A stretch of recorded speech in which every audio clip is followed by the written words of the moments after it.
Hi, இன்றைக்கி நான் ஒரு மெசேஜ் சொல்கிறேன். பிடிச்சிருந்தா லைக் பண்ணுங்கள், பிடிக்கலனா ஸ்கிப் பண்ணிடுங்க. யாரும் திட்டலாம் வேண்டாம்.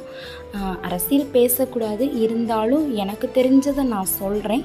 அந்த விஷயம் உங்களுக்கு பிடிச்சிருந்தா அதை நீங்கள் எடுத்துக்கோங்க, பிடிக்கலனா அப்படியே ஸ்கிப் பண்ணிட்டு போங்க.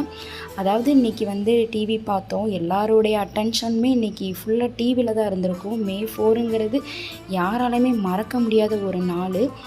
இருந்தாலும் ஒரு டீம் வின் பண்ணிருச்சு, ஒரு டீம் பெருமளவில் தோல்வியுற்றுச்சு. நான் எந்த கட்சிக்குமே சப்போர்ட் பண்ணி பேசலை. இருந்தாலும் நம்ம தோற்றவங்களை பற்றி நம்ம எதுவுமே பேசக்கூடாது. அடுத்து நம்ம வின் பண்ணிட்டோம்னா அடுத்து என்ன அச்சீவ் பண்ணணும், என்ன முன்னேற்றங்கள் பண்ணணும், அதை பற்றி தான் நம்ம யோசிக்கணும். தோற்று போனவங்களை பற்றி இனி பேசி எதுவும் ஆகக்கூடாது. அதே மாதிரி தோல்வியுற்றவங்களும் ஏன் நம்ம தோற்றோன்றதை அதை அனலைஸ் பண்ணணும். அனலைஸ் பண்ணி அடுத்த ட்ரிப் நம்ம என்ன செய்யலாம், என்ன செஞ்சால் நம்ம வின் பண்ணலான்றதையும் யோசிக்கணும். தோற்றவங்களும் மனம் தளர்ந்துடாதீங்க, வின் பண்ணவங்களும் விட்டுறாதீங்க. All the best.